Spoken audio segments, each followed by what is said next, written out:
By the way, mimi nawapenda sana Wachaga kwa sababu Wachaga ni money makers.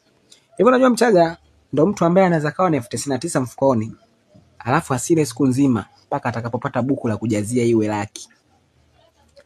Kuna siku mimi nilikutana na Mchaga mmoja anaitwa Kim. Nikashangaa, Kim afu mtoto wa kiume. Kumbe jina kalifupisha bwana. Jina lake halisi alikuwa ni Kimario. Nimekutana kibibi cha Kikwele kinalalamika eti kinasema mimi ananionea kwa sababu sina wazazi. Sasa mimi akasema nini bibi, unataka une wazazi wa nini? Hebu acha bwana. Wewe unatakiwa ufe tu bwana bibi. Hebu acha bwana hizo mambo. Mimi sikubali bwana.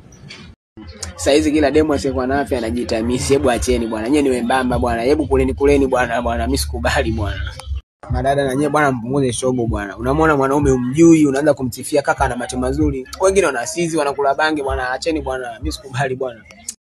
Dada unajiita mtoto 2000 wakati ushatumia mpaka zile simu za Philips zenye kamkonga juu. Hebu acha bwana, wewe ni bibi bwana. Hebu acha bwana, mimi sikubali bwana. Dada unajifanya jenzi wakati umeshavaa mpaka zile chupi zilizoandikwa utajiju. Bwana dadangu, wewe ni mzee bwana, tusidanganyane bwana. Moja kati ya sifa ya mtu aliyefanikiwa, ananunuaga usafiri na anaamua aendeshe au aendeshwe. Na mimi naona tayari hizo sifa nishaanza kuzimiliki kwa sababu kuna demu akichaga nampenda huyo, oya ananiendesha. Sawa bro, demu wako ni mkali atukatai. Lakini demu gani anakula hadi makongolo? Demu anakunywa hadi kahawa? Demu anakunywa hadi alikasusu? Demu anapuliza hadi mruzi? Hapana, wewe ni mwanaume mwenzako, mimi sikubali bwana, hapana kaka.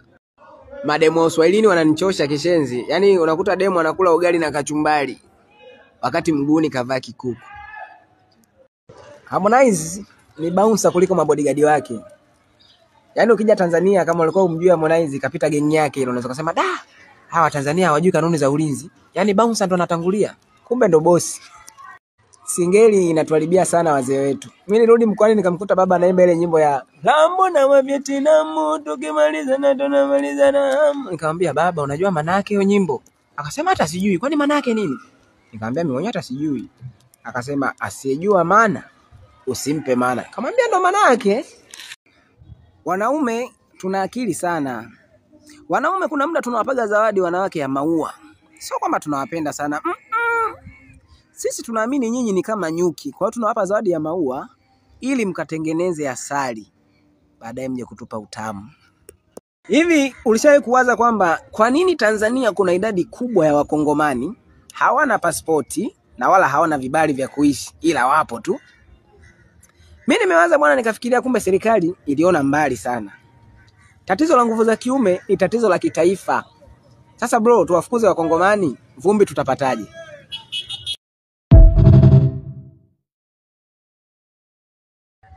Ni mji unaweza kubadilisha mpaka kabila yako.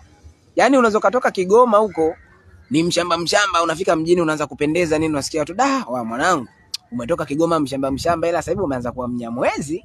Hajiuliza waha na Wanyamwezi wapi na wapi? Hivi ushawahi kujiuliza kwamba kusingekuwa na mashuka Masai angevaa nini? Au ndo angevaa mapazia? Kiswahili kinazingua. Hivi unajua Kiswahili msela akikwambia kwamba mwanangu mimi nimelala nje, basi ujue wewe kalala nje kabisa, ujue nje hiyo. Lakini ukimsikia mke wa mtu anakuambia jamani mimi mume wangu leo ni siku ya 3 kalala nje, basi ujue ni kweli kalala nje lakini ndani.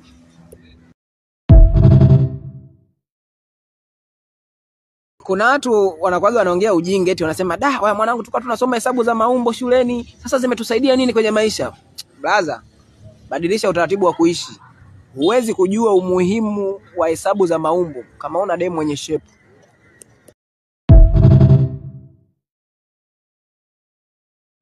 Mpenzi wangu, mimi nikwambie tu ukweli.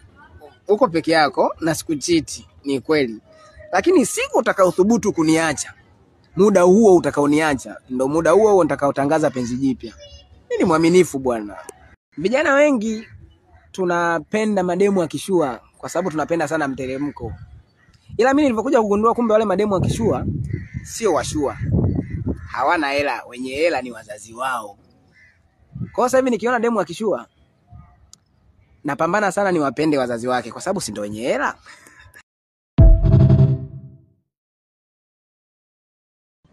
Wanawake punguzeni nongwa, kwa sababu mwanamke unaweza kufika siku akaanza kukwambia baby unajua bwana mimi kwa kweli kwa ukifika tu naanza hata uniandae.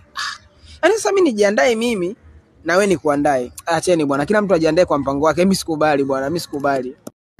Kwa mimi binafsi sipendi kuwa kiongozi, kwa sababu unajua ukiwa kiongozi kama kuna kadharau fulani unaletewa. Kwa sababu unajua kama kipindi hiki cha kampeni unakuta wamebandika picha zako kwenye ukuta, kwenye steam. Alafu from nowhere tu mtu anakuja anatoka huko alikotoka, anakuja kukubandua.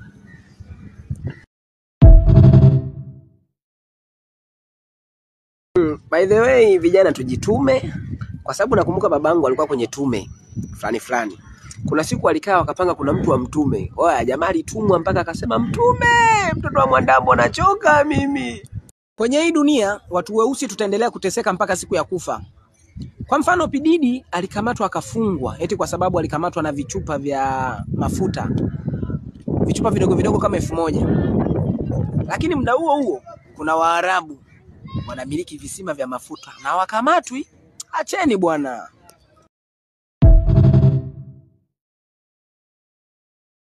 Kagera ni wakulima wakubwa wa ndizi na wanakula sana ndizi.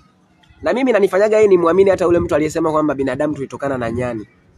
Kwa sababu kikawaida bro, nyani, sokwe, tumbili, ngedere, chakula chao kikubwa ni nini? Ni ndizi. Watu wa Kagera au Bukoba wanakula sana ndizi, na ndizi ina kitu kinaitwa potassium. Inafanya kazi ya kudhibiti maji mwilini yasitoke kwa njia ya mkojo ama jasho. Kwa hiyo ni swala la kawaida tu kumuona mtu wa Kagera ana maji mengi mwilini.